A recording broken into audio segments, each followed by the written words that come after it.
Prabandari, kepada Bapak Bayu Ilham Pradana dan Ibu Christine Susilwati selaku dosen pengampu mata kuliah manajemen strategi.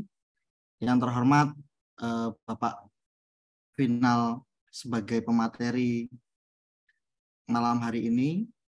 Kita malam hari ini akan bersama-sama membahas tentang bagaimana strategi bisnis pada perusahaan multinasional. Namun sebelum kita memulai acara pada malam hari ini, langkah baiknya kita berdoa terlebih dahulu agar kegiatan ini diberikan kelancaran. Berdoa dapat dipersilahkan.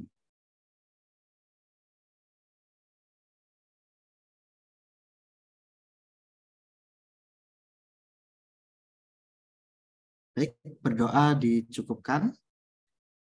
Selanjutnya sebelum kepada sesi materi utama yang akan disampaikan oleh Bapak Final, selanjutnya kita akan mendengarkan pengantar dari dosen koordinator mata kuliah manajemen strategi kepada Ibu Sri Palupi Prabandari, dipersilahkan.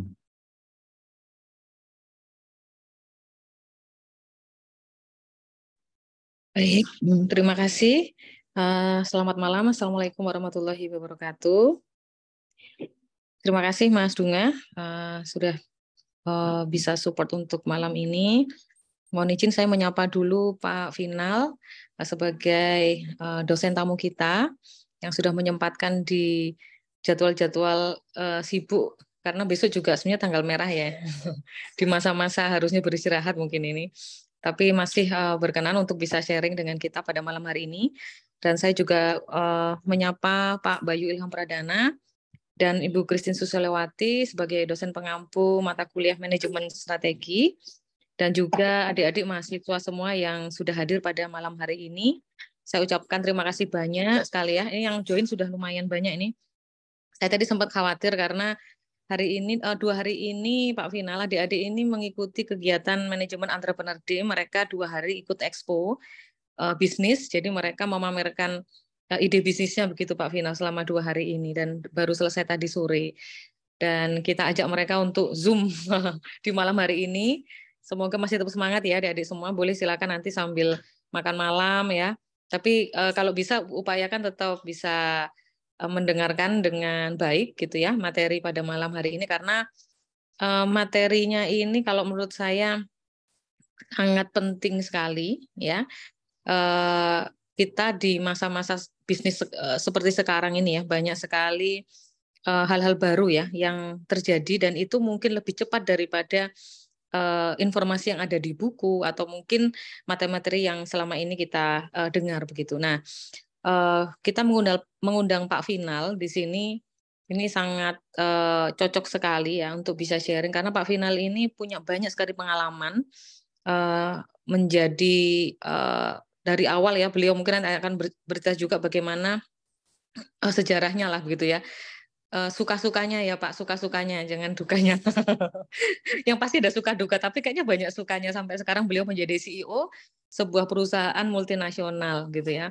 Nanti Pak Final juga akan sharing tentang bagaimana sekarang mengelola sebuah perusahaan ya, sebuah perusahaan yang dimiliki oleh asing gitu. Jadi kalian nanti mahasiswa-mahasiswa dari jurusan manajemen atau departemen manajemen ini ke depan akan menjadi manajer-manajer dan CEO-CEO juga ya, dan juga yang kemungkinan juga akan memimpin perusahaan multinasional juga. Nah, jadi kalian nanti boleh itu bertanya gitu ya, gimana sih situasi sekarang dan apa yang harus kita persiapkan sebagai diri pribadi maupun bagaimana nanti untuk mengetahui strategi bisnis yang tepat ya di masa-masa sekarang ini.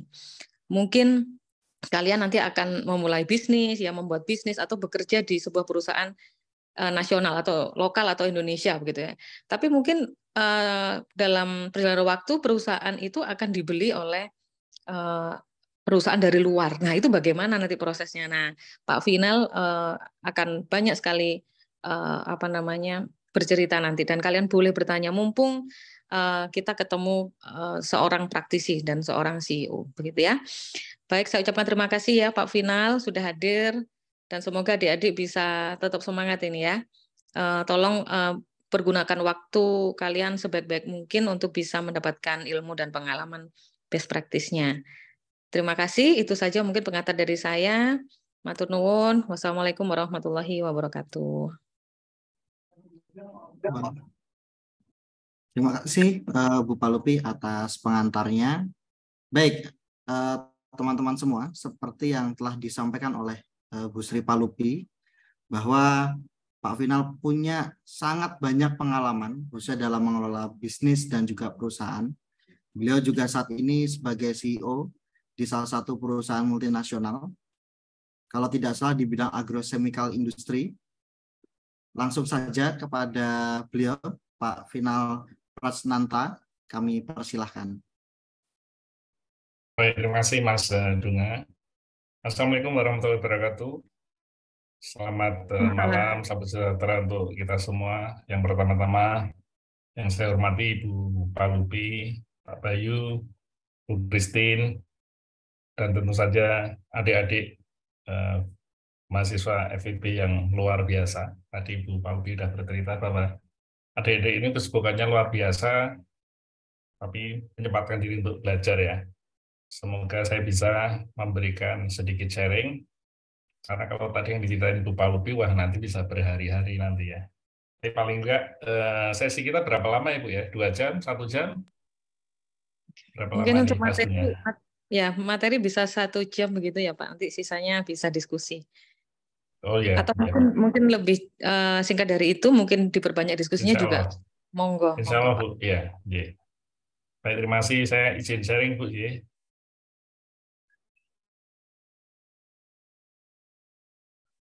Apakah adik-adik sudah bisa melihat semuanya? Sudah kelihatan Bu ya?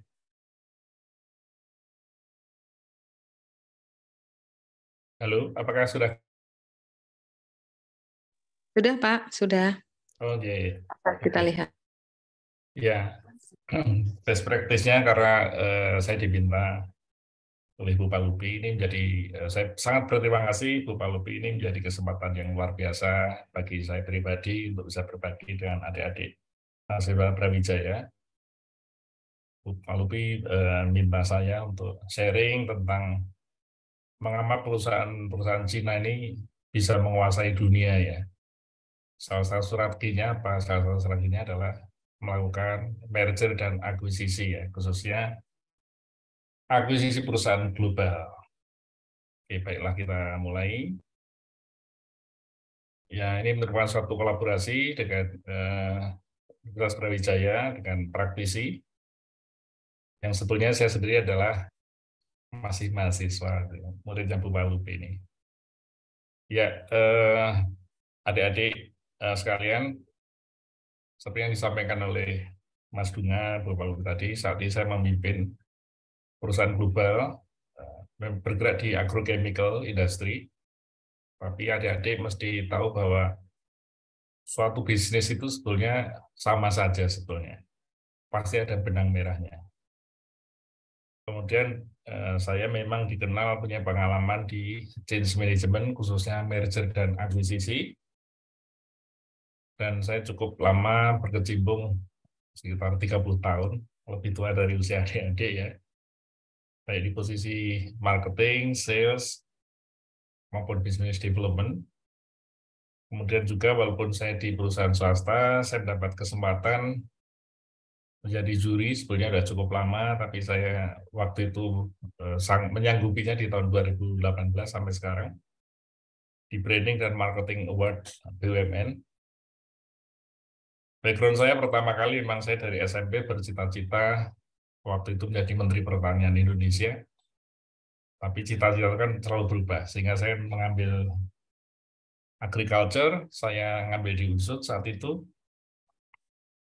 Tapi pengalaman saya bekerja dulu, saya hampir satu-satunya masih alumni UNSUD, lainnya adalah teman-teman dari Brawijaya. Kemudian saya S2 di International Business, di Prasetya Mulia Business School. Waktu itu saya ngambil pada saat Krismon pada tahun 97 sampai 99. Dan ini semoga memotivasi adik-adik sekalian ya, walaupun saya usianya sudah 55 tahun, saya memberanikan diri, saya nekat ngambil program doktor di Brawijaya University. Alasannya sepele, saya keingat almarhum ayah saya dulu, ketika sebelum meninggal, beliau cita-citanya punya anak yang doktor. Tapi saya sudah tergerak sebenarnya cukup lama, cuma untuk apa ya saya akan manggil dokter ya. Tapi kemudian saya berpikir, pasti ada manfaatnya, paling nggak saya bisa sharing lebih banyak ke adik-adik di universitas. Kemudian juga ini menjadi suatu tips untuk adik-adik semuanya bahwa pengalaman organisasi itu sangat penting ya ketika kuliah. Sampai hari ini saya aktif, ada satu organisasi namanya Himpuni, itu adalah organisasi para ketua alumni masing-masing perguruan tinggi negeri. Jadi saya banyak bergaul sama teman-teman alumni Brawijaya, UI, ITB, dan sebagainya. Kemudian saya juga aktif di asosiasi industri. Saya wakil ketua umum untuk ProCare, kemudian juga tentu saja saya aktif di Kaunsud, dan sebentar lagi saya juga aktif di keluarga alumni Brawijaya, insya Allah. Hobi, dulu pada saat muda, saya suka menulis buku, baik buku pertanian, ada buku motivasi, ada buku investasi, tapi banyak yang belum saya terbitkan, padahal tinggal terbitin saat itu ya. Saya juga punya aktivitas hobi koleksi uang-uang kuno tahun 1700-1800, khususnya perak. Kemudian saya suka memasak, karena waktu kuliah dulu, ya, saya harus memasak sendiri. Saya harus menghidupi sendiri, sambil bekerja, saya kuliah, saya memasak sendiri, tapi sangat bermanfaat. Saya sudah punya 4 anak. Ini adik-adik kalau mau kontak saya di email saya masvinal@gmail.com. Oke, saya punya pengalaman merger di akuisisi dan akuisisi. Semuanya perusahaan asing kebetulan. Yang pertama adalah Hook Sharing, menjadi Agrivo tahun 1993. Jadi bisa baca, nanti saya share ke Bu Palupi ya. Sampai di 2020, banyak sekali yang sudah saya lalui di merger dan akuisisi ini. Sangat-sangat menarik. Saat ini saya bekerja di perusahaan Adama.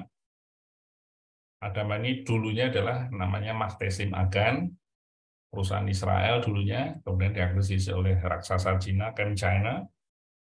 Digabungkan antara perusahaan-perusahaan di dalam ChemChina dengan Mahtesim Agan menjadi Adama. Kemudian ChemChina ini juga mengakuisisi Syngenta dari Swiss yang adalah nomor 1 di paten produk. Sementara Adama sekarang menjadi nomor 1 di paten produk.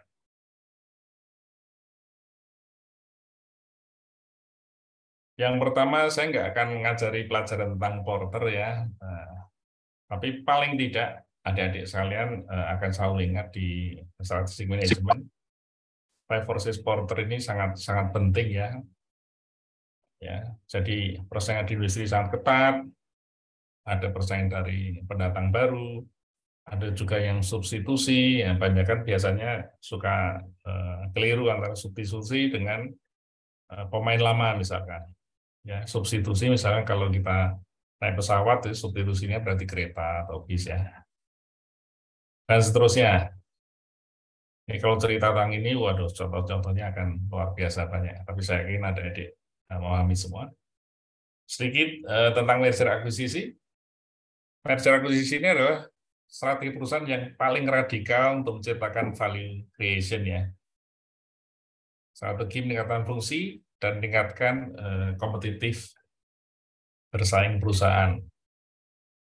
Kemudian banyak yang berpikir M&A ini cenderung terjadi pada perusahaan yang kinerjanya menurun. Tapi yang menarik yang tidak banyak diulas adalah biasanya M&A ini dilakukan oleh perusahaan besar terhadap perusahaan kecil. Tapi dari pengalaman saya, ketika saya bekerja di Aventis, saat itu Aventis itu perusahaan nomor 1, itu diakuisisi oleh buyer yang notabene saat itu nomor 7. Jadi perusahaan yang sehat secara finansial itu yang bisa mengakuisisi.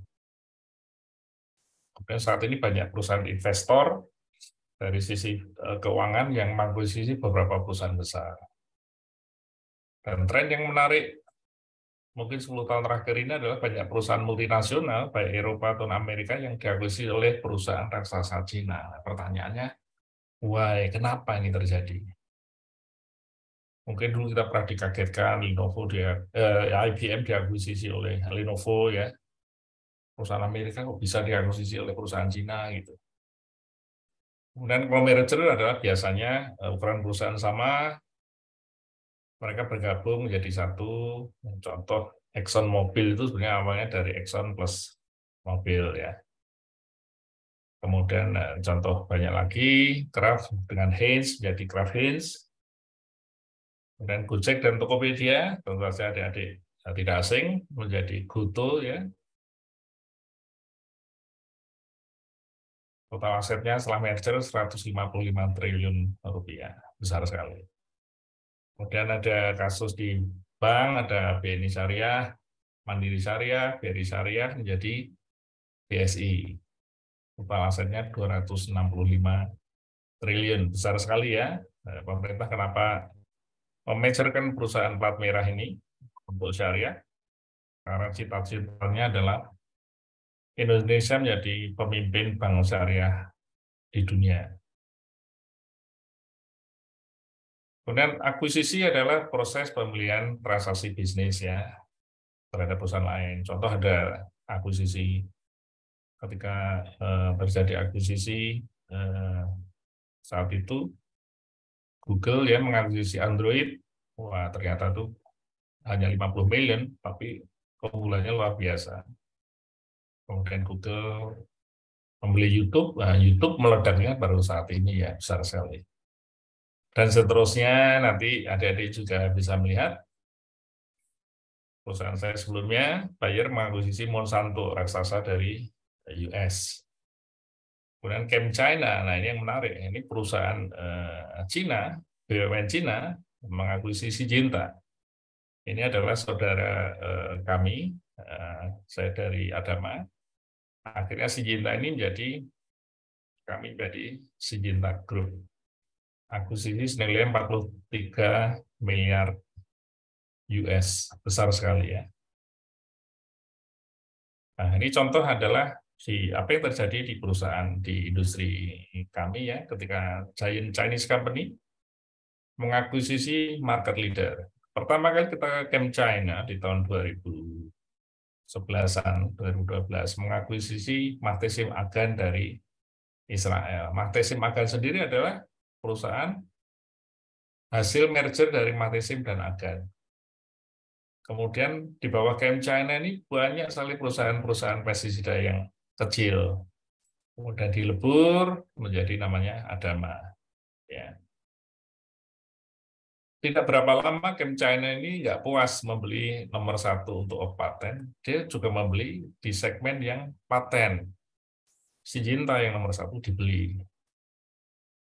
Kemudian pemerintah Cina, 2 BUMN besar ini, Sinochem dan ChemChina, dilebur jadi 1.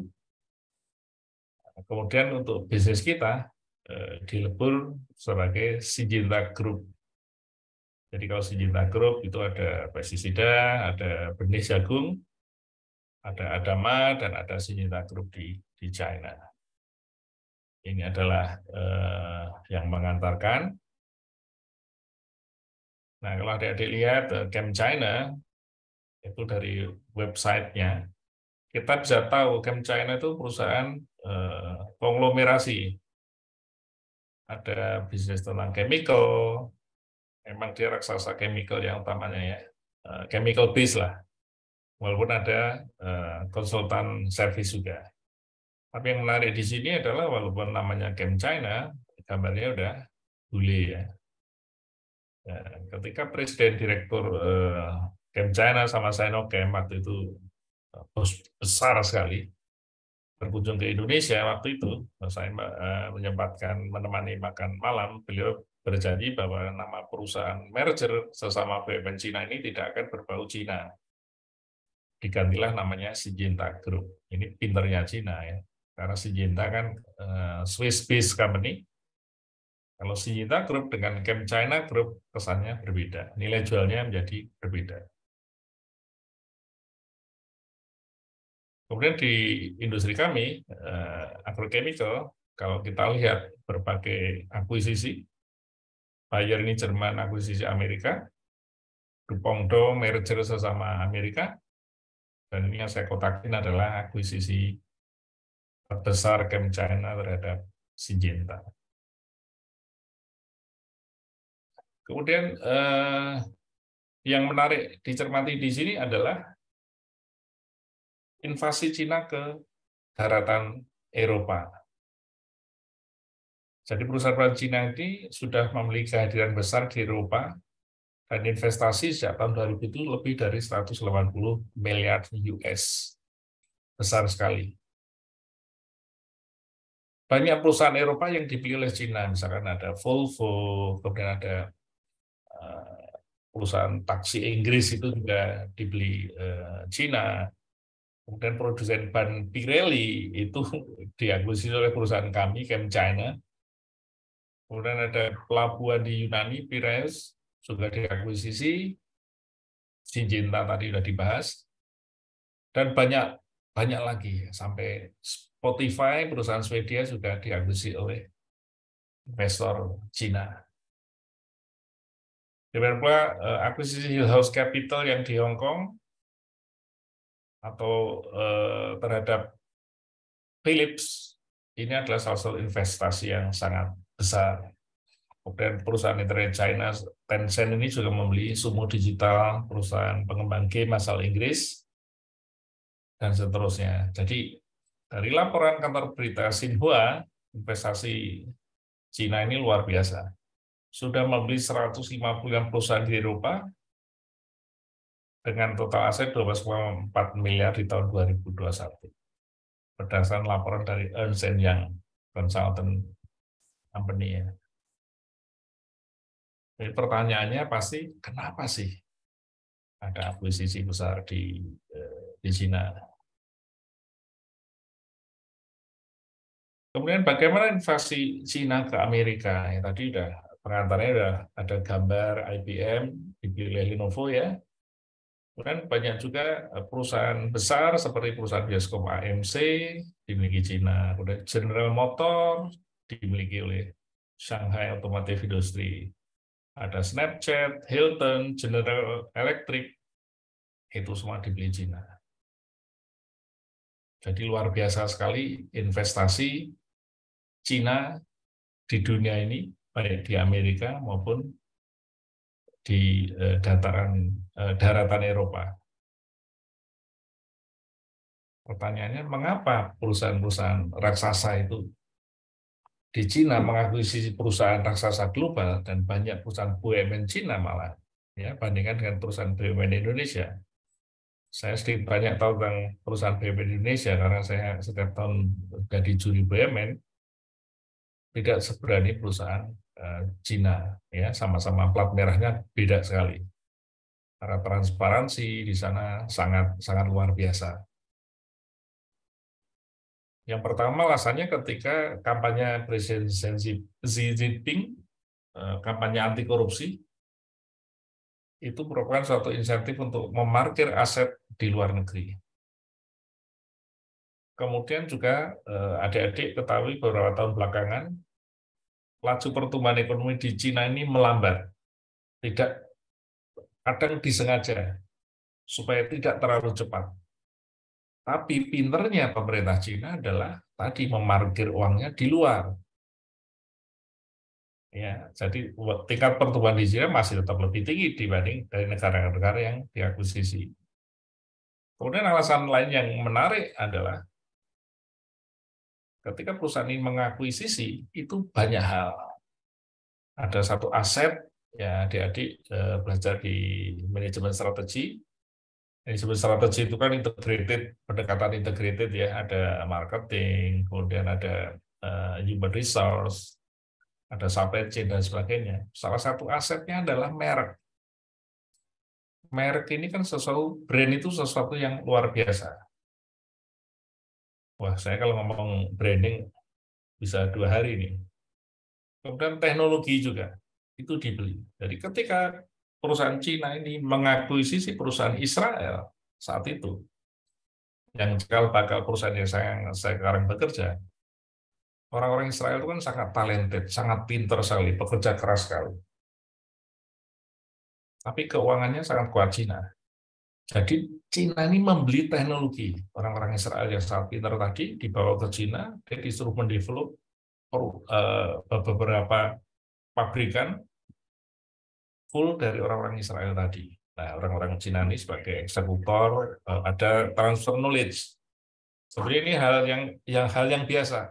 Ketika investasi Indonesia menggandeng Cina juga, kadang politik hoax ini lebih kental. Jadi kita hati-hati ya adik-adik, kalau ada berseliweran di WA Group, selalu lihat yang positifnya.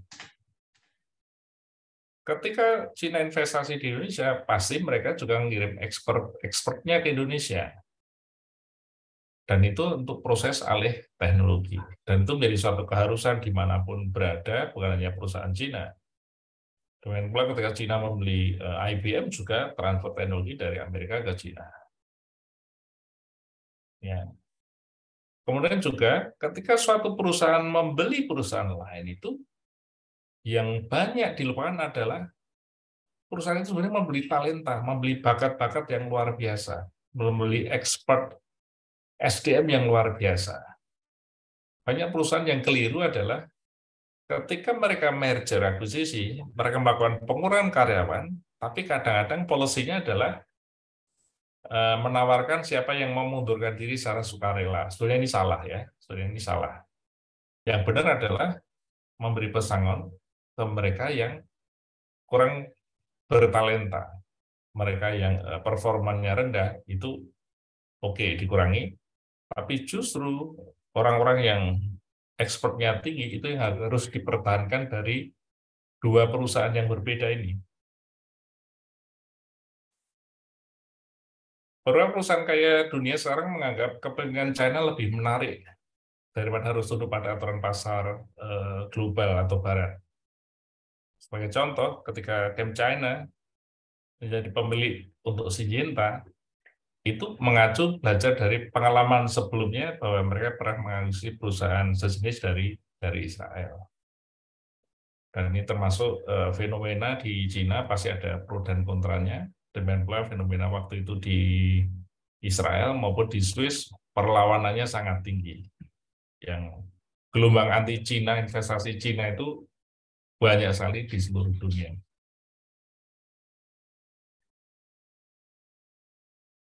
Itu pengantar saya tentang perusahaan-perusahaan di Cina ini. Bu Upi, apakah saya hentikan dulu? Karena ada sesi kedua yang saya siapkan, yang sebetulnya apa yang harus disiapkan mahasiswa untuk bekerja di perusahaan multinasional. Ini akan saya lanjut atau stop dulu, Bu?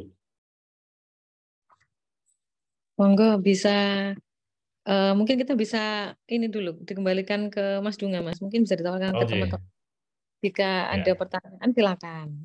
Tentang pengelolaan perusahaan dulu ya. Mas Dunga, silakan. Baik, Bu Palupi. Baik, terima kasih Pak Final atas materi sesi pertamanya. Sebelum kita beralih pada sesi selanjutnya, dari teman-teman yang ingin bertanya, dipersilahkan.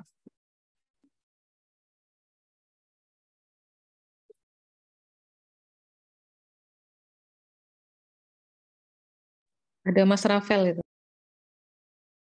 Baik, ini sudah ada yang bertanya, Pak Final, atas nama Mas Rafael Kaisar. Silakan langsung aja, Mas. Pertanyaannya. Baik, apakah suara saya terdengar, Pak? Ya, terdengar. Ya, jadi sebelumnya saya mohon maaf Pak, saya off-cam karena saya ada double device di sini. Jadi saya ingin bertanya Pak, itu terkait yang merger perusahaan Cina dengan yang perusahaan yang ada di Swiss itu Pak. Nah, kan kita tahu kalau merger kan biasanya mungkin terjadi dalam satu negara gitu Pak. Karena mungkin dalam secara peraturannya lebih memudahkan dan juga lebih memudahkan gitu. Nah, tapi kalau misalnya mergernya itu multinasional, tadi contohnya yang dari perusahaan Cina itu merger dengan perusahaan Swiss itu Pak.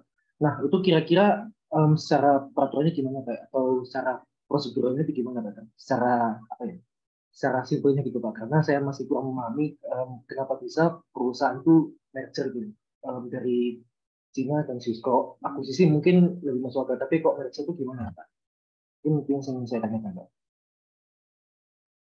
Baik, izin Pak Final, ini apakah langsung dijawab atau ditampung terlebih dahulu?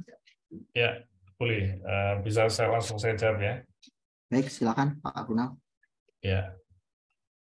Terima kasih Mas Rafael, pertanyaan cukup bagus. Biasanya merger itu terjadi di satu negara. Tapi kalau bagaimana terjadi di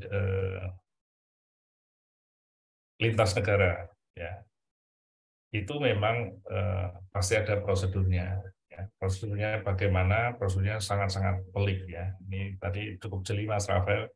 Tidak semudah membalikkan telapak tangan ya. Ketika merger ada berbagai proses yang harus dilalui.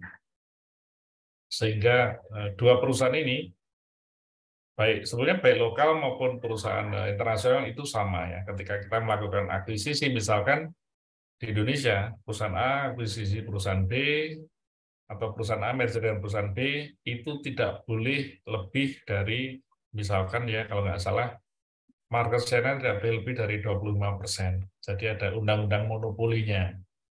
Kalau itu terjadi melebihi syaratnya perusahaan tersebut harus menjual sebagian besar, sebagian kecil portofolionya ke perusahaan lain. Nah, itu ada deal, ada akuisisi beberapa merek oleh perusahaan lain. Sehingga oleh badan monopoli dunia ini dianggap, oh ini udah lolos monopoli. Ya. Intinya seperti itu Mas, tapi prosesnya sangat panjang, tidak cukup 2 atau 4 tahun. Prosesnya sangat panjang dan cukup berbelit-belit. Belum yang dilakukan oleh internal perusahaan dari perusahaan A maupun perusahaan B, itu banyak sekali yang harus dilakukan. Mungkin itu secara singkat bisa menjawab ya, Mas Rafael. Ya, baik Pak, terima kasih atas jawabannya Pak.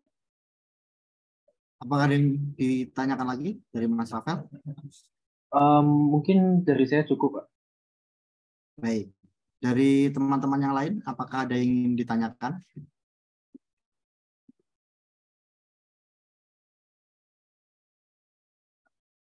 Baik, Pak Final, sebelum ke sesi selanjutnya, apakah saya boleh izin bertanya, Pak? Oh, itu memang saya tunggu. Kalau nggak ada yang bertanya, saya mau nanya ke Mas Dunga. Mas Dunga silakan bertanya. Biasanya saya begitu. Silakan Mas. Baik, Pak Final, terkait dengan perubahan saat ini dan juga terkait dengan kalau kita berbicara tentang perusahaan multinasional, di situ kan pasti kita akan bekerja dengan mungkin banyak orang yang berasal dari luar negara kita, Pak. Nah, terkait dengan hal tersebut, bagaimana kita mengantisipasi atau menyiasati kultur gap yang terjadi pada perusahaan nasional, Pak, agar bisnis itu tetap jalan dengan sustain dan juga sesuai dengan harapan. Oh, ini pertanyaannya nilainya 100 nih, luar biasa nih. Pertanyaannya ringan tapi berat ya, Mas Dunya. Ini pertanyaan yang sangat bagus sekali, ya, patut diapresiasi ya teman-teman sekalian. Jadi yang ditanyakan tadi lebih mengarah ke diversity, ya demikian ya. Ketika satu perusahaan diakuisisi, misalkan perusahaan lokal diakuisisi perusahaan asing, itu pasti terjadi culture gap ya, betul. Perbedaan budaya tadi, perbedaan aturan, itu pasti perubahan yang sangat drastis. Kalau perusahaan multinasional ke perusahaan multinasional, itu relatif lebih gampang, karena sudah biasa, tanda petik bahasanya sama ya, culture-nya sama, apalagi kalau perusahaan Eropa ke Eropa. Tapi ketika perusahaan Eropa diakuisisi oleh perusahaan Amerika, dan sebaliknya, itu ada culture gap yang kita harus menyiapkan diri. Dengan walaupun perusahaan Eropa, saya pengalaman ketika perusahaan Perancis diakuisisi, ketika saya di Aventis diakuisisi oleh perusahaan Jerman, Bayer, itu juga ada culture gap. Karena itu sejarah masa lalu yang selalu musuh bebuyutan ketika Prancis pernah mengalahkan Jerman gitu, sehingga sakit hatinya luar biasa dan itu selalu terbawa. Ya, demikian pula ketika misalkan terjadi perusahaan Jerman mengakuisisi perusahaan Israel, wah itu juga akan sulit terlaksana karena kejadian masa lalu ya. Jadi bagaimana kita menyiapkan perbedaan culture gap? Yang pertama adalah kita harus adaptif. Kita harus adaptif, kita siap bekerja dengan siapapun. Yang kedua adalah kita harus open-minded ya. Kita harus berpikiran terbuka. Yang ketiga kita harus bisa bekerja sama dengan siapapun. Ya, nanti di sesi kedua itu akan banyak kita bahas, ya Mas Dunga. Jadi di perusahaan multinasional yang menarik, yang positif adalah bagaimana diversity ini terjadi. Di perusahaan kami di Indonesia itu sudah biasa. Dulu, mohon maaf, dulu ketika saya join pertama kali di perusahaan ini, saya lihat banyak sekali hanya didominasi oleh satu etnis ya. Karena kebetulan CEO sebelumnya berasal dari etnis A dan semuanya dari etnis A sampai ke vendor segala macam.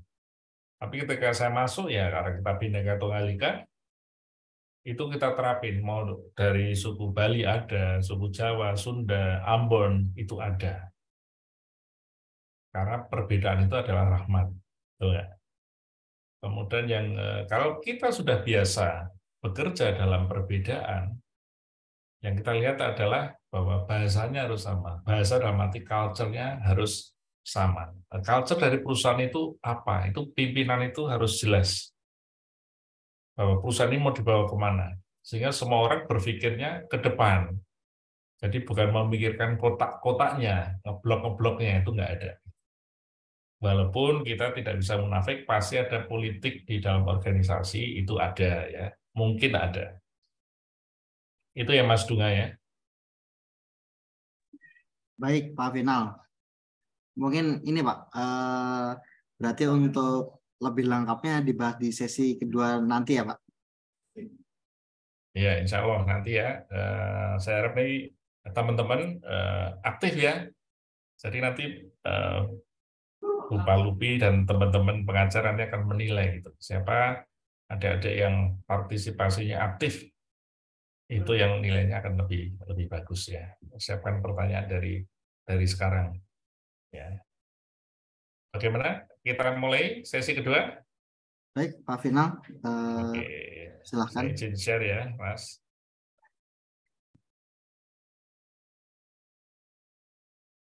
Ya. Semoga sudah terlihat. Apa saja harus disiapkan mahasiswa untuk bekerja di perusahaan multinasional? Jadi sedikit banyak ada hubungannya dengan pertanyaan Mas Dunga tadi. Nah, adik-adik sekalian, ketika adik-adik udah lulus ya, zaman dulu, nggak tahu zaman sekarang mungkin juga masih seperti ini, kalau ada pembukaan massal itu, orang berburu pekerjaan itu mengerikan. Sampai segitunya rebutan. Kadang-kadang karena saking gengsinya, pekerjaan apapun diambil duluan. Kemudian sampai seperti ini, saya sedang mencari kerja. Ya. Tidak hanya di Indonesia, di luar negeri pun sama. Betapa menyedihkannya, betapa sangat ironisnya, ketika kita kuliah sangat susah, mencari pekerjaan juga lebih susah. Oke. Saya akan memberikan tidak banyak tips ya, tapi semoga ini bisa membantu adik-adik sekalian. Yang pertama adalah pahami bisnis industri perusahaan multinasional yang sedang tumbuh. Jadi adik-adik amati, apa sih yang sedang tumbuh misalkan ya. Kalau misalkan pada saat mengacu pada saat COVID dulu ya, dan pasca COVID misalkan kita lihat yang sedang tumbuh misalkan bisnis kargo, wah itu luar biasa, bisnis kurir, luar biasa sekali. Ketika orang bermalas-malasan untuk keluar rumah karena waktu itu dengan alasan COVID, tapi itu terjadi sampai sekarang. Lebih enak membeli itu online, ada marketplace, ya kan?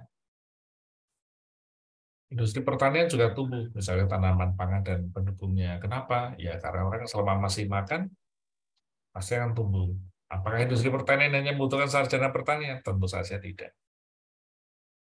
Kemudian ada bisnis frozen food, itu juga tumbuh. Mega store online, marketplace, ada Tokopedia, Bukalapak, Shopee, Lazada, dan sebagainya. Banyak sekali. Ya, banyak sekali marketplace ini tumbuh luar biasa. Dan banyak juga diakuisisi oleh perusahaan Cina. Tadi perusahaan Cina juga akuisisi berbagai perusahaan di Asia ya. Nah, misalkan kayak Gojek itu sudah diakuisisi oleh Alibaba misalkan. Dan seterusnya, banyak sekali. Kemudian bisnis kesehatan pada saat itu melejit, obat-obatan. Industri berbasis digital, nah ini masih jelas kelihatan bisnisnya tumbuh ya. Kemudian media hiburan, tanpa keluar rumah, ya ternyata tadi kalau lihat Porter tadi ya, Five Force Porter tadi adalah salah satu substitusinya. Daripada nonton Cineplex 21, kita bisa nonton Netflix, kita nonton Disney itu di rumah, dan pilihannya dimanjakan sekali, langganannya cukup murah. Kalau dulu kita mendengarkan musik harus beli kaset, beli CD, sekarang dengan langganan Spotify bisa dapat 5 akun misalkan. Kemudian ada TikTok dan sebagainya. Ini adalah beberapa contoh saja bisnis yang tumbuh pesat. Tapi intinya adalah banyak bisnis kesehatan, banyak digital, marketplace itu tumbuh sangat pesat. Ya. Bahkan dengan bisnis-bisnis konvensional, perbankan juga banyak sekali akuisisi perusahaan Cina, di global banyak sekali. Apakah bisnis itu masih tumbuh? Oh iya, bisnis perbankan tumbuh, khususnya adalah bank digital. Ya. Jadi bank digital itu tumbuh ya. Ada Neobank yang dulu melantai dengan nama BBYB dulu ya. Kemudian ada Alobank, ya.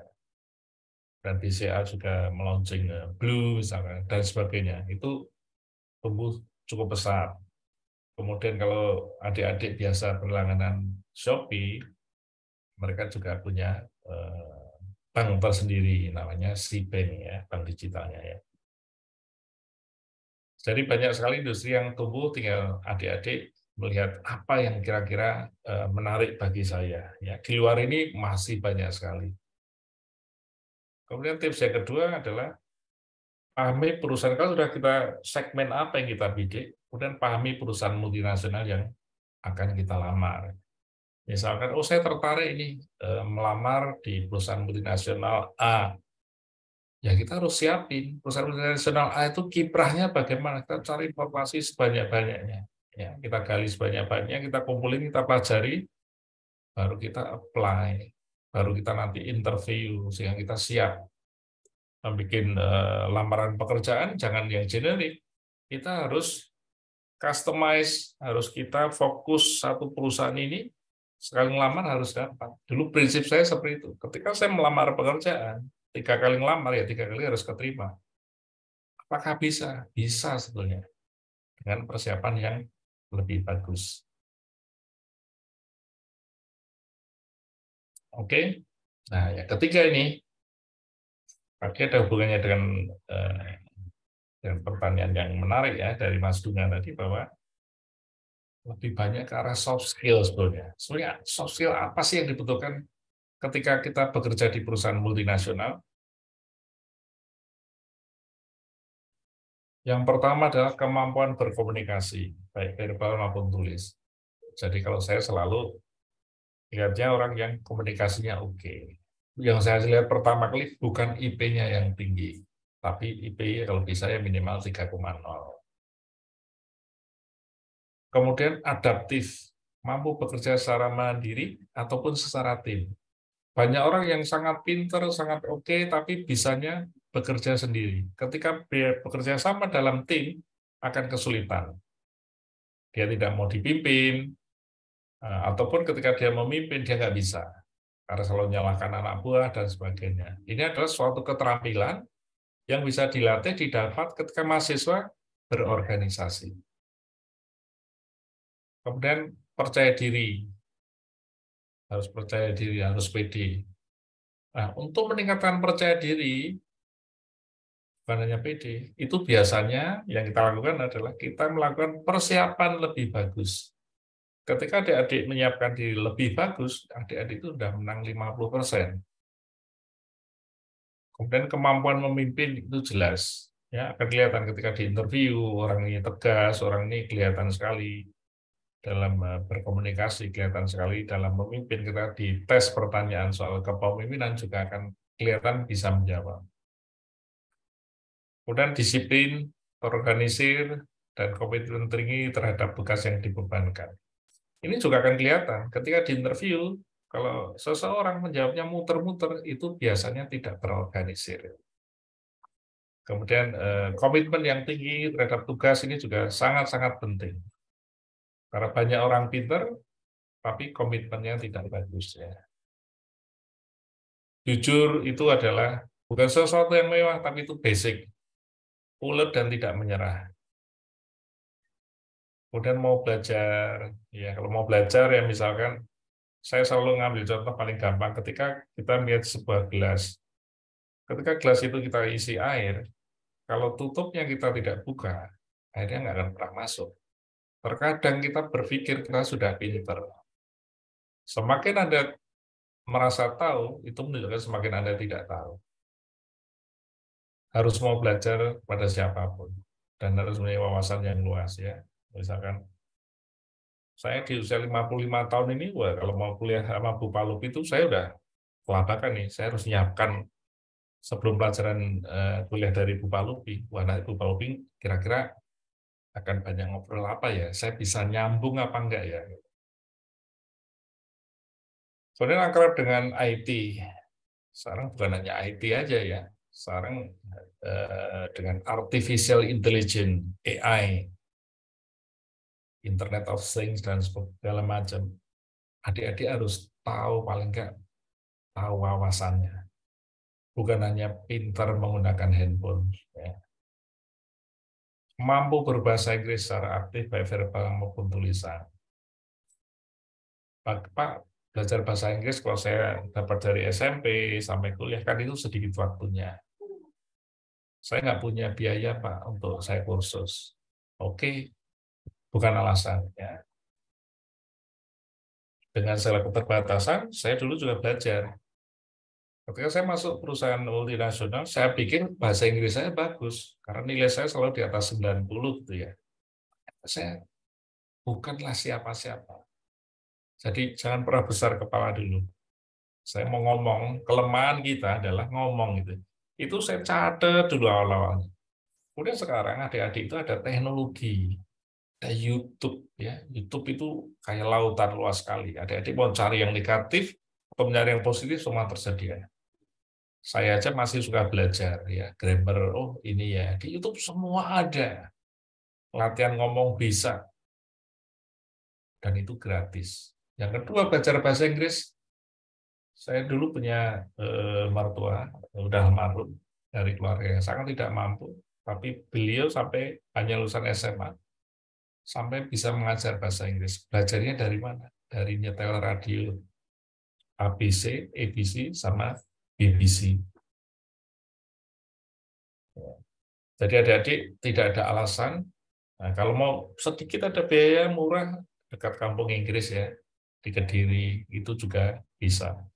Jadi investasikan. Ya. Jangan pernah merokok.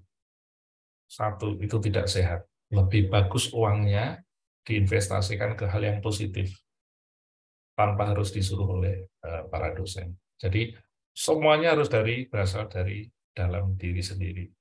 Sehingga adik-adik ingin hidupnya lebih bagus, ya adik-adik harus belajar menyiapkan diri ekstra di antara orang yang rata-rata.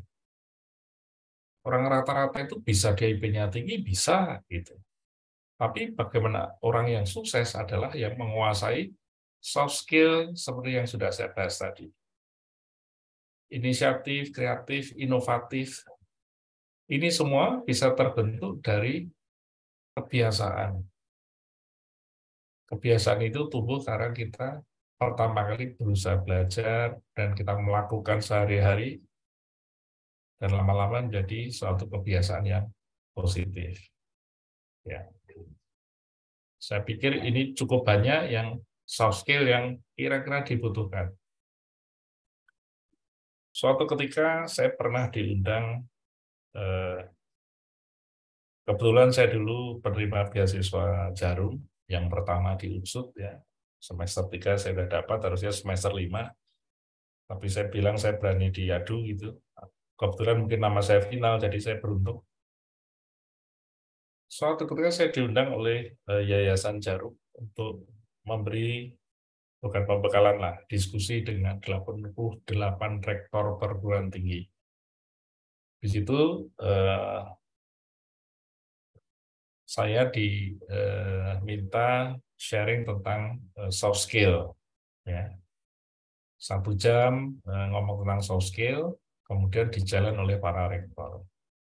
Saya masih ingat sekali, Rektor BINUS saat itu berkeberatan, karena saya bilang soft skill itu jauh lebih penting daripada hard skill.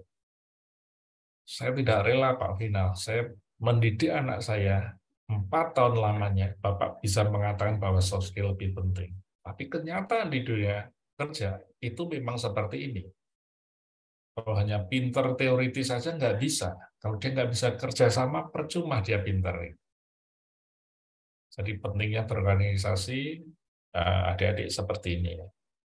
Pentingnya kemandirian. Ketika sekarang bersyukur ya di Brawijaya itu ada inkubator bisnis. Ya, adik-adik bisa belajar di situ tentang kewirausahaan. Dan Bu Paupi adalah salah satu pakarnya, ya. Itu Anda sangat beruntung, semua sudah disiapkan oleh universitas. Kenapa tidak dimanfaatkan? Jadi adik belajar mandiri, tahan banting, itu adalah berbagai soft skill yang bisa adik dapatkan ketika berorganisasi atau belajar wirausaha. Ini ibaratnya seperti ini ya, soft skill itu ibaratnya seperti ini. Soft skill bagian putih, hard skill bagian hitam misalkan. Yin and yang. Saya selalu sangat terkesan terhadap filosofi Cina ini, yin and yang. Pada diri manusia itu, sehebat-hebatnya manusia itu, pasti ada satu titik kelemahannya. Setanda petik, sejelek-jeleknya orang, pasti ada kebaikannya. Sehitam-hitamnya orang, pasti ada noktah putihnya. Ya. Oke, hard skill, adik-adik udah tahu semuanya, perluan kemampuan teknis dalam penguasaan bidang, soft skill, tadi ya, lebih ke emotional quotient. Mungkin itu, Pak Lupi dan Bapak Ibu pengajar, serta adik-adik yang bisa sharing, saya tunggu diskusinya. Terima kasih. Baik, terima kasih banyak Pak Final atas materi yang telah disampaikan. Selanjutnya kepada teman-teman, dimohon untuk aktif bertanya dan juga berpartisipasi dalam diskusi malam hari ini. Mumpung Pak Final malam hari ini bersama kita semua, sehingga teman-teman bisa mendapatkan jawaban yang lebih pasti. Untuk itu kepada teman-teman dipersilahkan yang ingin bertanya, dapat raise hand.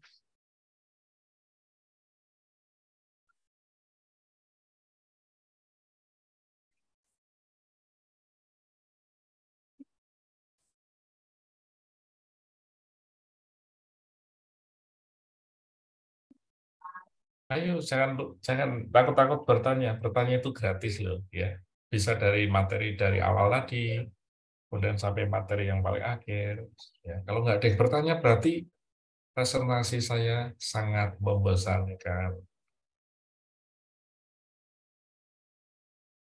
Pak Final, izin sebelum ini ada yang bertanya Pak Final dari Mbak Fadilah Dwi Indah. Mbak, Silakan Mbak Fadilah. Baik, Bapak, terima kasih atas kesempatannya. Perkenalkan, saya Fadila dari kelas manajemen strategi BE. Sebelumnya saya mohon maaf tidak bisa on cam karena lagi double device juga, ada kelas di sebelah. Saya izin bertanya Bapak, kan tadi sempat disebutkan bahwasannya salah satu tipsnya itu adalah mengetahui cara kita masuk ke perusahaan tersebut adalah mengetahui dulu perusahaan tersebut seperti apa.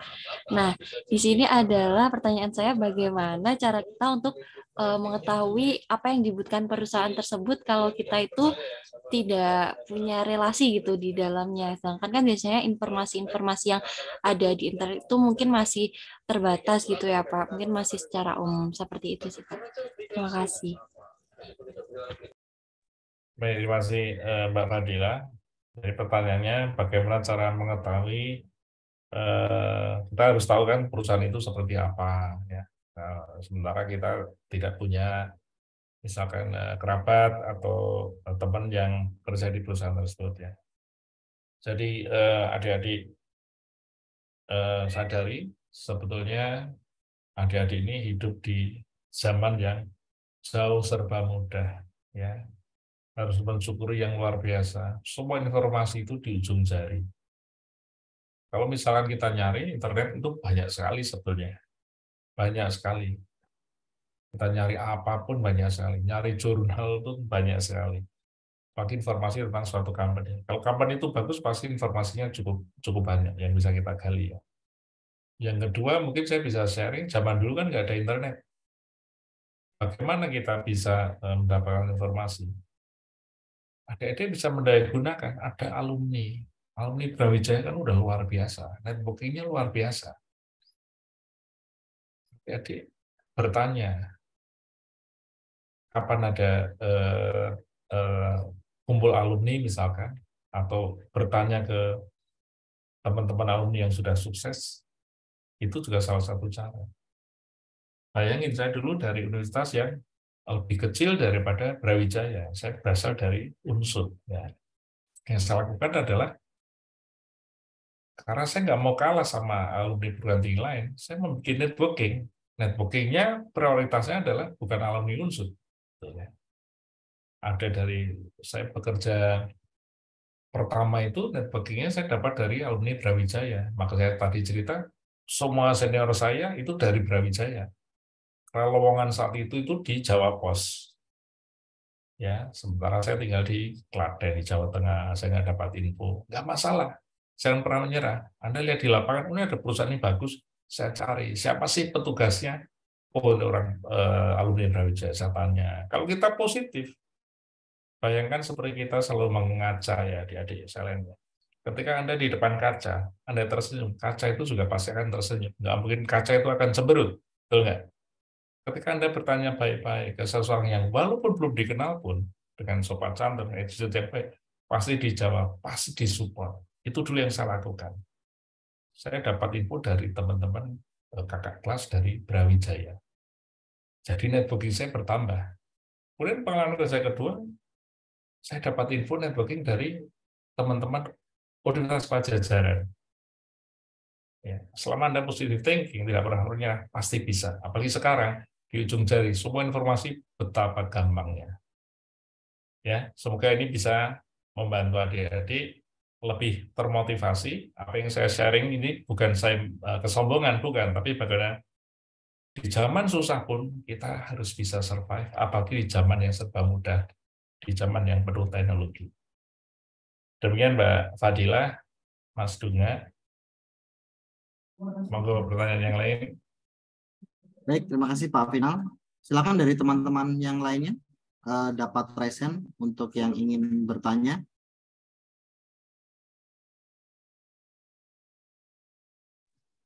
Izin tanya, Mas Dunga. Bu Palupi. Oke, baik, terima kasih Pak Final. Ini kan, ini sebelum Syalini ya, bukan Syahrini ini mau nanya. Saya dulu nanya. Jadi gini Pak Final, kita itu kan sekarang di masa informasi itu cepat banget ya, dan kalau kita tidak bisa memfilter informasi itu, kita jadi orang yang insecure terus gitu ya. Apalagi katanya ini generasi Z ini generasi yang paling insecure gitu dibandingkan generasi sebelumnya, karena itu tadi informasi cepat mereka dapatkan, padahal belum tentu informasi itu benar gitu ya. Nah, kalau Pak Final ini sebagai pebisnis dan juga profesional melihat ya, apakah ada istilahnya potensi-potensi ya dari generasi Z Indonesia ini untuk bisa siap menghadapi tantangan ke depan begitu Pak di bidang bisnis ya, apalagi misalkan Pak Final melihat mungkin mengelola bisnis itu perusahaan itu kan multi nasional ya, mungkin dari beberapa negara. Nah, kira-kira apa sih kelebihan dari demografi kita itu apa gitu Pak? Dan mungkin itu bisa memberikan kita rasa optimis, dan untuk adik-adik ini juga bisa lebih percaya diri begitu Pak. Itu mungkin yang bisa saya tanyakan dulu gitu Pak. Terima kasih.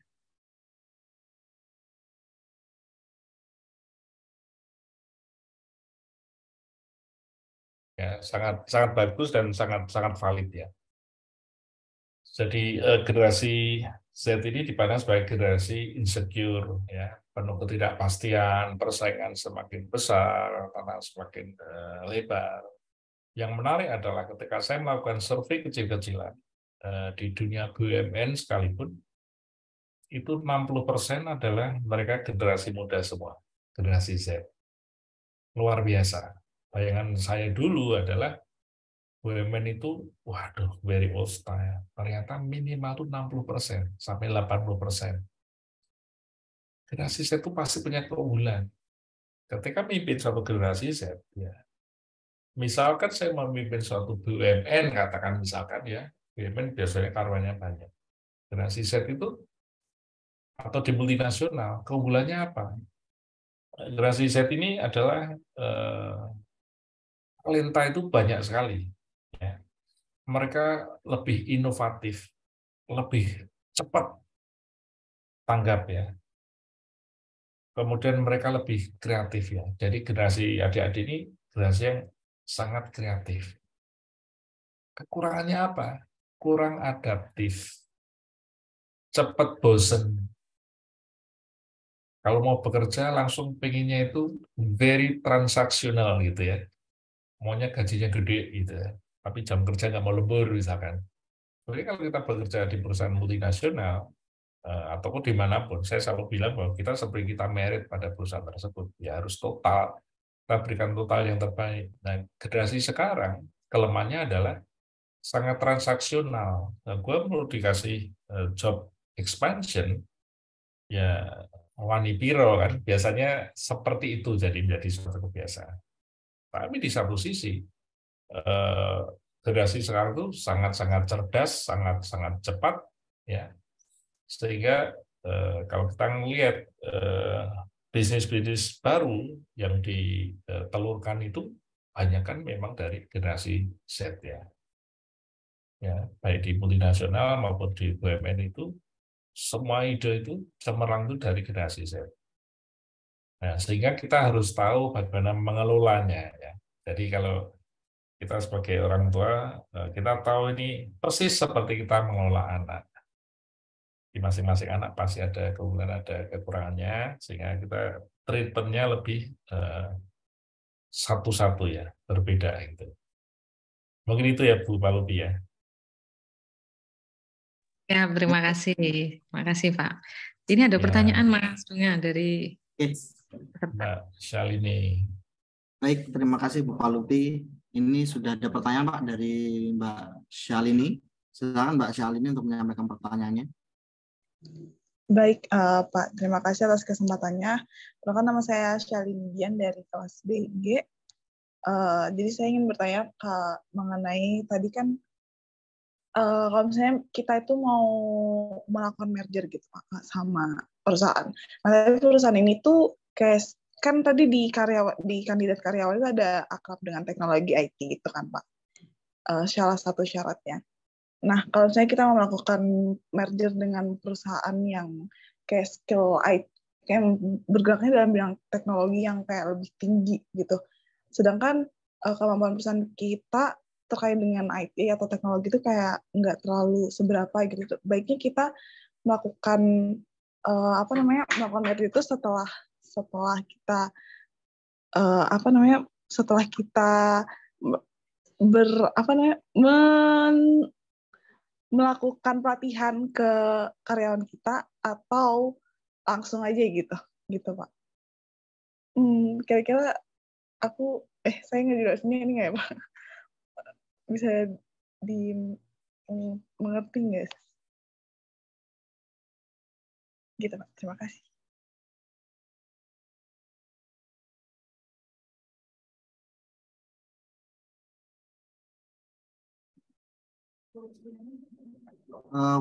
Mungkin dapat diulang Mbak pertanyaannya. Merger ini seperti kita menikah ya, kita mau engage, mau tunangan, itu kan ada perkenalan, dan itu masing-masing porsi harusnya sama. Kita harus memahami, ya misalkan begini, kalau burung terbang itu akan berkumpul dengan burung yang sama, burung kutilang pasti kumpulnya sama burung kutilang, nggak mungkin burung kutilang kumpul sama elang kan, gitu. Jadi kalau merger harus equal. Saya pertanyaan Mbak Syahrini ini tadi, bagaimana kalau misalkan akuisisi? Syaratnya yang pertama, kalau kita tidak lebih advance, kita harus punya keunggulan bersaingnya apa? Finance-nya harus lebih kuat, ya. Itu syarat utamanya mutlak. Dan kalau kita nggak punya pimpinan yang berpikiran maju, ya tidak mungkin dia akan melakukan akuisisi juga. Ada konsultannya biasanya. Dan satu hal tadi, ya pertanyaan sebelumnya, serangkaian proses itu baik merger ataupun akuisisi itu ada namanya due diligence. Ya. Kita harus ngecek in detail, mulai dari laporan keuangannya selama 5 tahun, kemudian penguasaan segmen pasarnya di apa, market share-nya ini berapa, laporan keuangannya, keuntungannya setiap tahun berapa, dan sebagainya, jumlah karyawannya berapa dari sisi SDM-nya. Kalau dari sisi supply, misalnya bahan baku dapat dari mana, kalau misalnya dari teknologi, core teknologinya itu apa. Biasanya kalau akuisisi adalah menutup kelemahan dari perusahaan yang membeli, ya. Jadi untuk memperkuat, jadi sinergi sehingga pasarnya bisa menjadi semakin luas, ya. Mungkin itu yang bisa saya jawab ya Mbak Syahrini ya. Semoga itu yang dimaksud. Baik, terima kasih Pak Final. Ini sudah ada yang mengantri Pak dari Mbak Mentari. Silakan Mbak Mentari dapat menyampaikan pertanyaannya.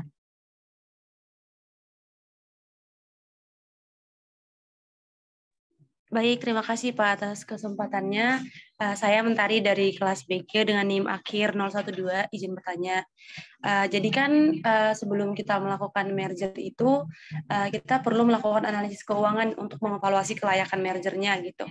Nah, namun tidak semua perusahaan itu mempublikasikan laporan keuangannya, jadi kita agak sulit untuk menjangkau laporan untuk kegiatan analisis keuangan seperti itu. Nah, apakah berarti untuk perusahaan yang tertutup terkait laporan keuangan itu kita nggak bisa melakukan merger karena kesulitan tadi, atau ada cara lain gitu Pak untuk kita bisa mengevaluasi analisis keuangannya? Karena kan agak cukup penting juga untuk analisis keuangan ini demi keberhasilan merger tadi. Makasih Pak. Oke, terima kasih Mbak Mentari dari kelas BG dengan nomor akhir 012 ya. Jadi pertanyaannya adalah bagaimana seandainya dalam due diligence tadi perusahaan yang akan kita beli atau kita merger itu tidak ada laporan keuangannya. Jawabannya sepele, tidak akan pernah terjadi, ya. Karena biasanya merger dan akuisisi itu kan itu diawasi oleh badan internasional ya, apalagi perusahaan multinasional. Kalaupun itu perusahaan nasional pun, itu ada badan otonomi yang mengawasi tentang merger akuisisi yang berhubungan dengan monopoli. Itu harus syarat wajibnya pasti harus satu tax register, ya, harus ada laporan keuangannya setiap tahun. Kalau tidak ada laporan keuangannya, itu akan sangat sulit terjadi merger atau akuisisi. Bagaimana mungkin keuangannya gelap, kita tidak tahu gitu ya. Bagaimana cara mengetahuinya? Secara gampang kita bisa nanya, dia bergerak di bidang apa, pasti kan bidangnya sama misalkan ya. kita tahu dia di lapangan itu aktif apa enggak. Menurut customer kita berapa sih bisnisnya? Atau kalau kita pesaingnya, biasanya kita akan tahu, bisa meraba. Perusahaan ini sehat apa enggak? Perusahaan ini bankrupt apa enggak? Kita bisa ngecek juga ke BI checking ya, kalau lokal misalkan. Perusahaan ini sehat apa enggak? Kalau dia perusahaan ini bagus tapi banyak utang enggak masalah. Untuk itulah diakuisisi. Biasanya seperti itu. Tapi laporan keuangan itu jadi suatu syarat keharusan. Sebagai contoh, misalkan di industri retail ya, di industri retail tradisional, baik dipunyai oleh etnis Melayu, etnis Jawa, atau etnis Tionghoa, itu akan sangat sulit terjadi merger atau akuisisi. Karena biasanya di industri kecil itu, mereka egonya lebih tinggi. Mereka tidak mau diakuisisi. Karena ketika terjadi akuisisi, karena ada ego yang besar, tidak akan pernah terjadi. Apalagi kalau tidak ada laporan keuangan. Itu ya Mbak Mentari ya, semoga bisa memberikan jawaban dari pertanyaan yang disampaikan. Baik, Bapak sudah sangat menjawab. Terima kasih. Sama-sama, Mbak. Baik, terima kasih Pak Final. Sebelum ke pertanyaan yang lain, saya izin bertanya lagi, apakah diperkenankan, Pak? Nah, tadi cukup menarik dari bahan yang disampaikan. Silakan, Mas. Baik, Pak Final, ketika melihat kondisi saat ini, bahwa kecanggihan teknologi dan juga kecepatan informasi itu kan tidak bisa kita hindarkan. Bahkan hal ini juga berdampak ke perilaku juga, baik perilaku customer ataupun misalnya perilaku di perusahaan. Nah, berkaitan dengan hal tersebut, ada beberapa hal Pak yang mungkin saya ingin tanyakan. Yang pertama adalah dengan melihat perubahan yang ada saat ini, kita mengetahui bahwa sebuah visi perusahaan itu menjadi hal yang sangat penting Pak. Dan dengan adanya kondisi seperti ini, untuk perusahaan yang sifatnya misalkan konvensional, ataupun perusahaan yang ingin melakukan perluasan bisnisnya dengan melakukan merger ataupun akuisisi, apakah diperlukan mereka itu melakukan sebuah update untuk visi, misi, serta juga proses bisnisnya, Pak? Dan kemudian sebetulnya potensi apa yang sangat mungkin untuk dimanfaatkan oleh perusahaan dengan perubahan yang ada saat ini, Pak? Terima kasih.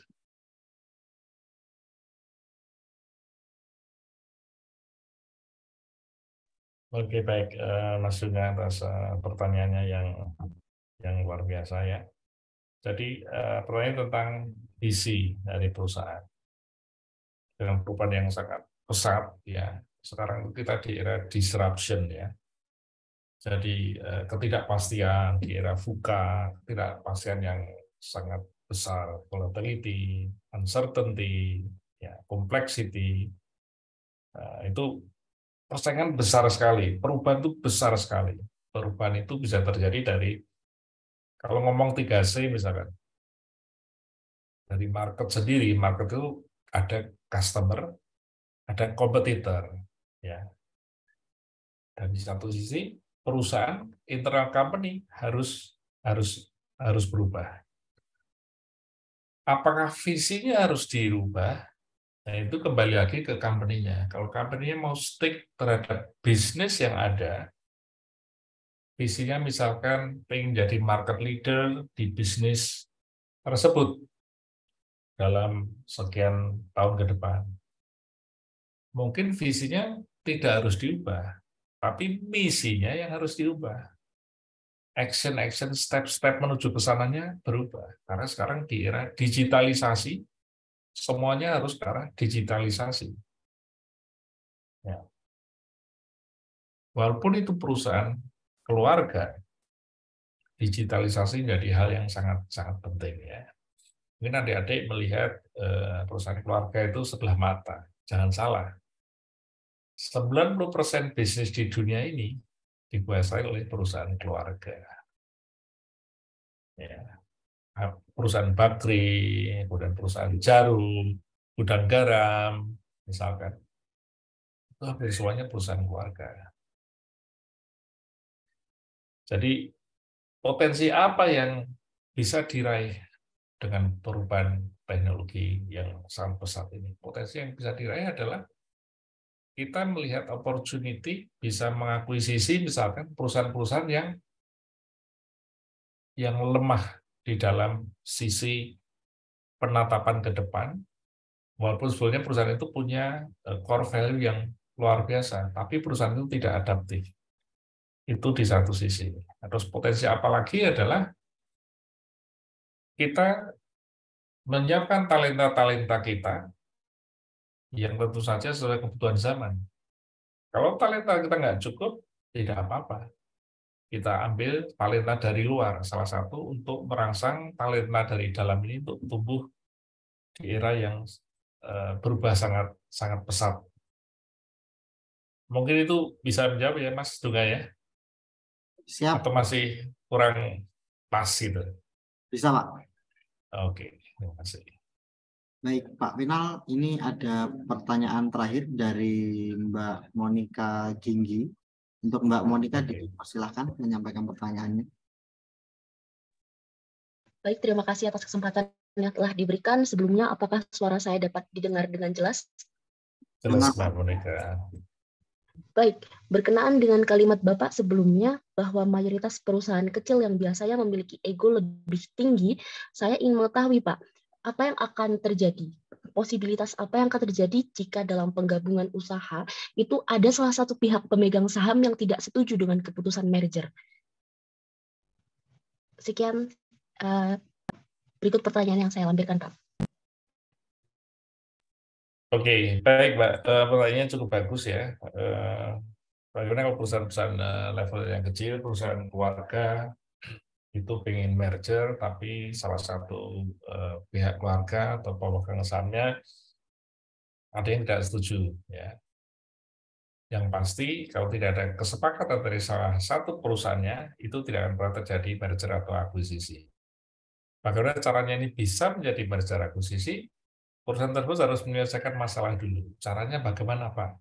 Ya, dengan pendekatan, dengan komunikasi, dibelilah sahamnya, porsi saham dari orang yang tidak setuju tersebut. Caranya bagaimana supaya menarik, ditawarkan harga sahamnya menjadi sekian kali lipat. Sehingga ada win-win situation, supaya tidak menghambat proses merger atau akuisisi di dalam perusahaan tersebut. Misalkan begini, teman-teman adik-adik akuisisi lokal misalkan pernah tahu perusahaan kecap Bangau ya, sekarang jadi raksasa. Dulu perusahaan yang cukup berjaya di lingkup Jakarta dan sekitarnya. Dibeli oleh Unilever, didandanin lah, komunikasi ditingkatkan segala macam. Jadi perusahaan yang luar biasa nasional. Pertanyaannya, apakah setiap perusahaan kecil yang sudah berdamai dan siap dijual, pasti sebenarnya ada masalah dari yang untuk keluarganya nggak mau dijual, itu selalu ada. Apakah ketika sudah dijual ini pasti dia akan berhasil? Belum tentu. Tadi saya kasih contoh kecap, di Semarang ada kecap piring Lombok ya, kemudian diakuisisi oleh Indofood.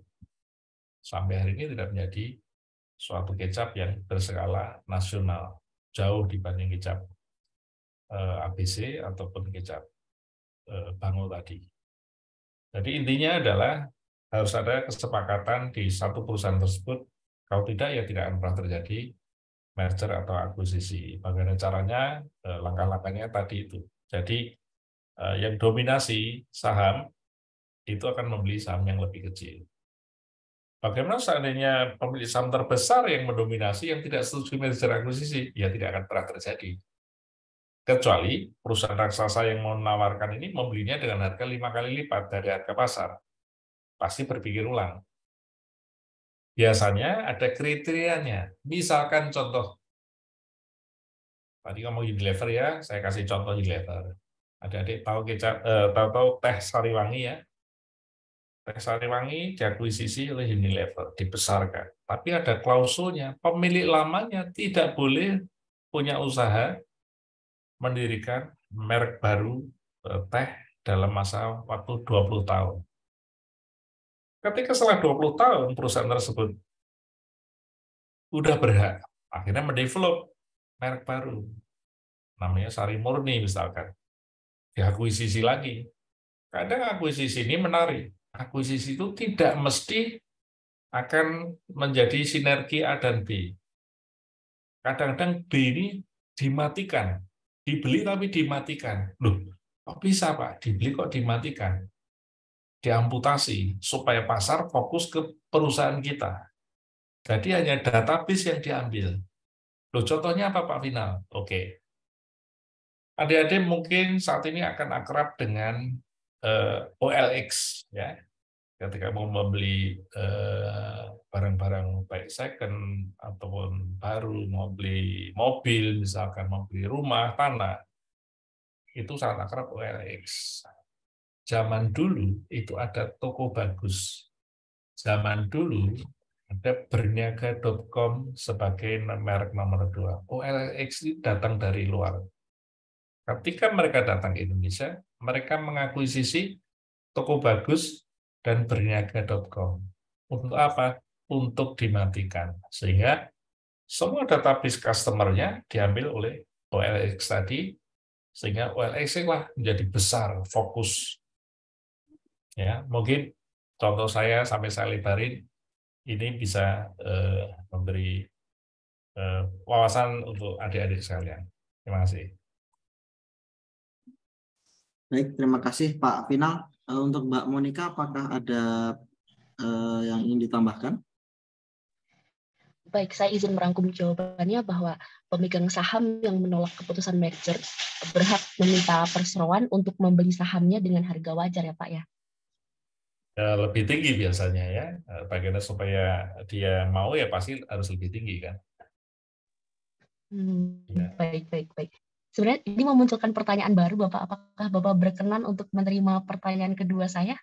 Oh, sampai jam 11 saya berkenan. Nanti Bu Palupi nggak berkenan nanti. Silakan, Mbak. Oke, baik.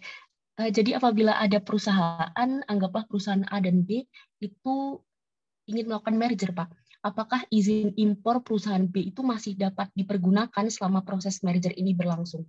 Apabila harus mengajukan izin impor baru setelah merger selesai, kan mengingat durasi pengajuan izin impor itu bisa memakan waktu sampai 6 bulan, Pak. Jadi apakah perusahaan yang merger itu dapat menggunakan izin impor dari PTB sambil berjalan dengan proses pengajuan? Terima kasih. Ya, terima kasih. Ini menarik nih ya dari Mbak Monica. Jadi pertanyaannya sekarang fokus di merger dan akuisisi. Padahal tadi sebenarnya saya hanya nyinggung sedikit tentang merger akuisisi ya. Ini misalkan masalah izin impor, perusahaan ini dalam proses merger akuisisi, apakah masih bisa impor? Ketika merger atau akuisisi, ini akan ada kesepakatan membentuk perusahaan baru dari A plus B menjadi perusahaan namanya AB, ya. Kalau misalkan perusahaan A dan B menjadi perusahaan A, itu namanya akuisisi, ya. Tentu saja secara gampang adalah kita tidak akan mematikan perusahaan lama sebelum perusahaan baru terbentuk. Sehingga perizinan masih business as usual.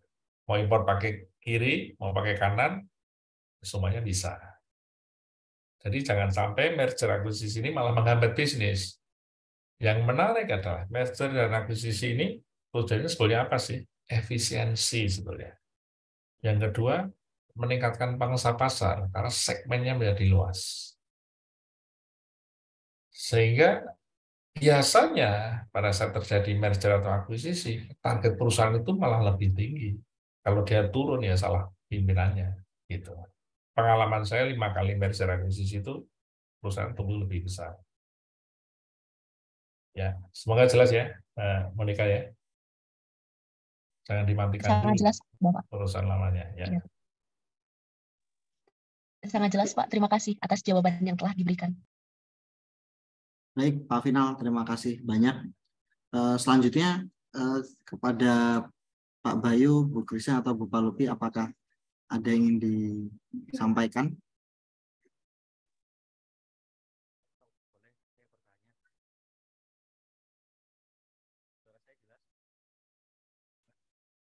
Suaranya kurang terdengar Pak Bayu. Izin masih mute seperti Pak Bayu. Apa sudah jelas Mas Dunga? Kecil Pak Bayu suaranya.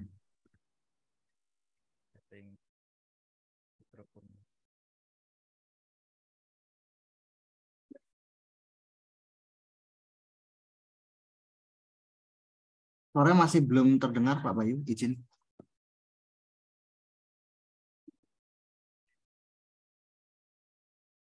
Ya, ulang lagi, sudah cukup jelas sekarang? Sangat jelas Pak Bayu. Mantap Pak. Baik, terima kasih. Jadi cukup menarik ya. Jadi tadi ada penjelasan bahwa tujuan merger itu adalah salah satunya untuk mematikan perusahaan gitu.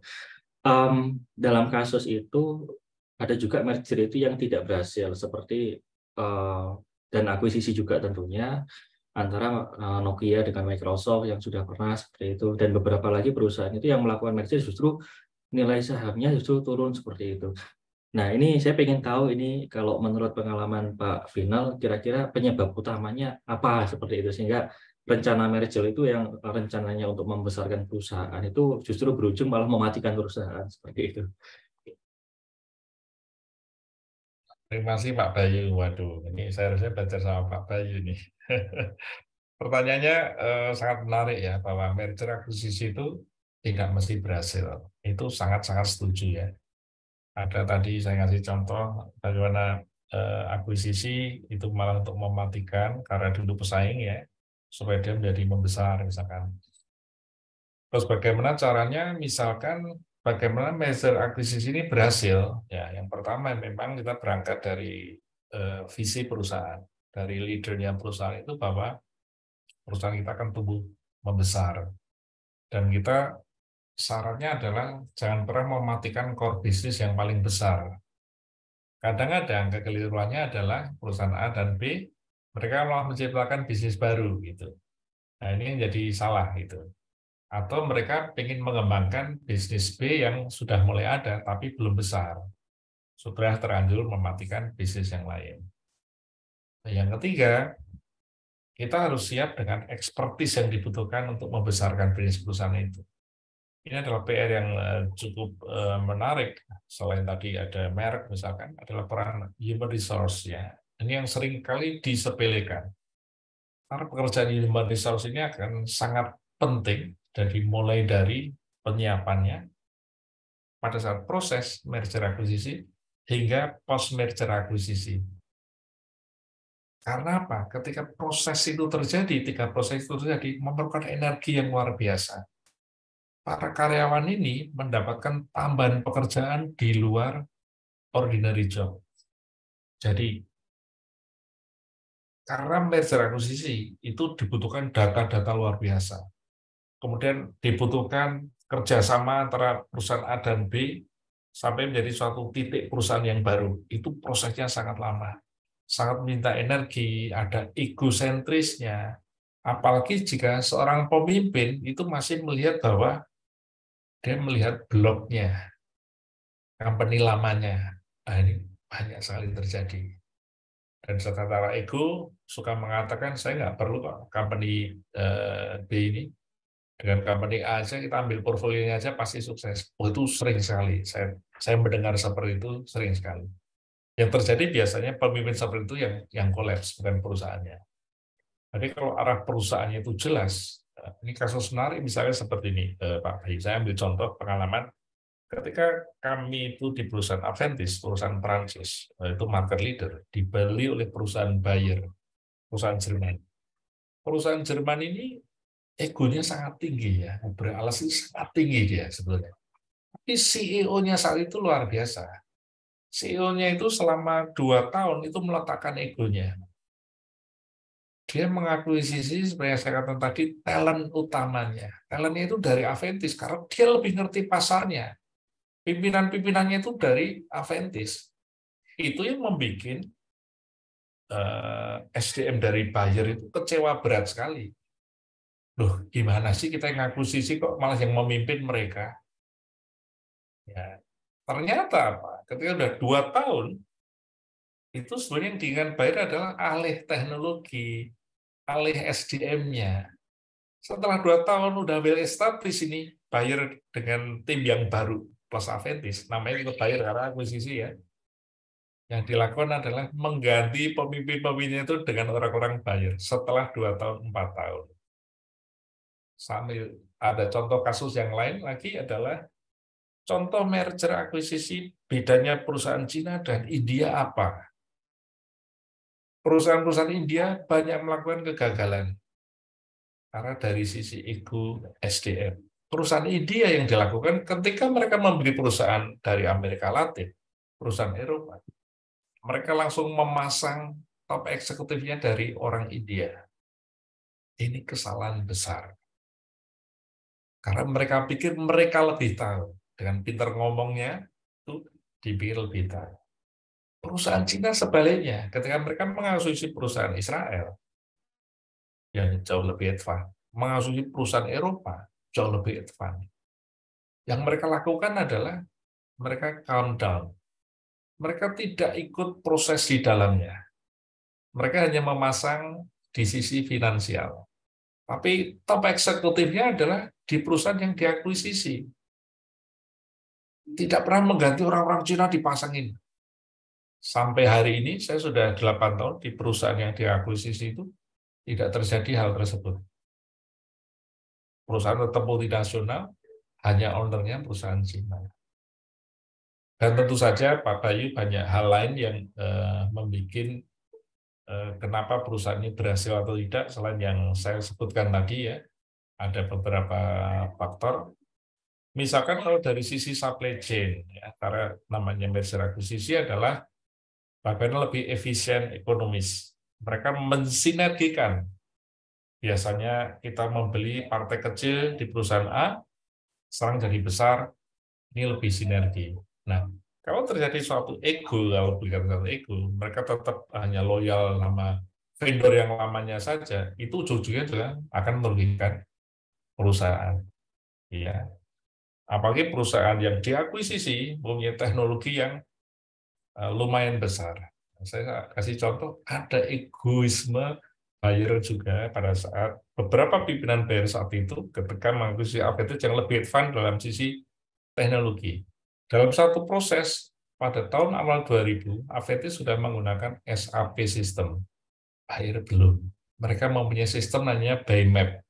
Dan itu very tradisional. Dan itu sangat suffer bagi kita dari perusahaan yang lebih maju, dipaksa harus kembali ke peradaban lama, tanda petik. Dan kita harus melalui proses yang tidak mengenakan itu selama 4 tahun karena keegoan dari senior-senior di Bayer saat itu. Jadi selalu ada plus minusnya, bagaimana kita eksekutif ini lebih adaptif terhadap perubahan. Dimanapun kita berada, kalau kita adaptif pasti juga akan bisa. Mungkin itu Pak Bayu. Mohon maaf jika kurang berkenan atau salah dalam menjawab. Baik, sudah cukup jelas. Ini juga pengalaman juga di adik saya waktu merger antara Tokopedia sama Gojek itu. Jadi kebetulan adik saya di Tokopedia pada saat itu. Jadi ketika di merger ini beliaunya data bisnis analis di sana. Nah kemudian begitu merger ini ada ini semacam ada iri antara orang-orang Tokopedia dengan Gojek, di mana yang Gojek ini karirnya lebih diangkat, sementara divisi-divisi yang ada di Tokopedia ini sedikit demi sedikit dimatikan seperti itu, sehingga banyak karyawan yang dari Tokopedia ini keluar seperti itu dan itu berdampak pada ya memang kalau dari Tokopedia keluar itu pasti diterimanya lebih besar daripada yang lainnya, tapi itu membuat iklim di pekerjaan itu menjadi tidak baik. Itu salah satu mungkin dari pengalaman yang ada di adik saya sendiri seperti itu. Terima kasih atas penjelasannya Pak Firman. Tokopedia sama Gojek ini sebenarnya dua sistem bisnis yang berbeda kan ya. Ya betul. Ketika mereka bersatu ini jadi suatu komplementer. Ya. Tapi saya selalu percaya di perusahaan manapun itu SDM unggul itu selalu ada. Kesalahan dari pimpinan, saya lihat faktor ego tadi, tidak mau melihat dari sisi Gojeknya misalkan. Karena selalu memandang Tokopedia pasti lebih advance. Padahal belum tentu. Banyak SDM dari Gojek yang bagus. Peran dari HRM tadi, dari Human Resource, itu harus nyiapkan strategi perusahaan ke depan itu mau dibawa kemana. Sehingga human resource harus menyiapkan berbagai pelatihan untuk menuju divisi atau bisnis barunya nanti dari kedua belah pihak. Jadi jangan ditutup dulu sementara SDM-nya nggak disiapin. Jadi ada fair treatment. Satu langkah yang cukup menarik juga adalah seharusnya ada kalibrasi soal gaji. Ya, ini sering sekali diabaikan. Jadi biasanya ada gap yang sangat besar dari dua perusahaan ini. Nah, dari perusahaan A katakan gajinya sangat tinggi, perusahaan B jauh lebih rendah. Seorang pimpinan yang baik, walaupun dia datang dari perusahaan A, dia harus meletakkan egonya perusahaan A untuk tidak naik gaji, tapi perusahaan B ini dikatrol, sehingga mendekati. Sehingga mereka merasa ada satu. Jadi platform pertama seperti itu. Sehingga mereka akan lebih enak ke depannya. Menarik Pak Bayu ya, kalau ngomong merger akuisisi itu tidak semudah orang balikkan telapak tangan. Di Bali itu waduh, banyak sekali pekerjaan yang harus dilakukan dari berbagai departemen tadi. Tambahan kerja, bagaimana mereka level stresnya, sehingga bagaimana menyiapkan resiliensi employee yang tahan banting ketika post merger atau akuisisi. Itu juga tidak gampang. Gitu. Menarik. Mas Dunga, silakan. Baik, terima kasih Pak Final. Terima kasih Pak Bayu atas pertanyaan Pak, sehingga membuka knowledge kita semua bisa lebih luas lagi tentang bagaimana proses merger atau akuisisi dalam sebuah perusahaan. Baik Pak Final, sebelum mengakhiri sesi di malam hari ini, mohon izin Bapak, setelah ini akan ada sesi foto bersama, sehingga momen malam hari ini bisa diabadikan. Untuk teman-teman semua dapat mengaktifkan kameranya setelah ini. Nanti untuk sesi foto akan dipimpin oleh Mas Brilian. Silakan teman-teman dapat mengaktifkan kameranya.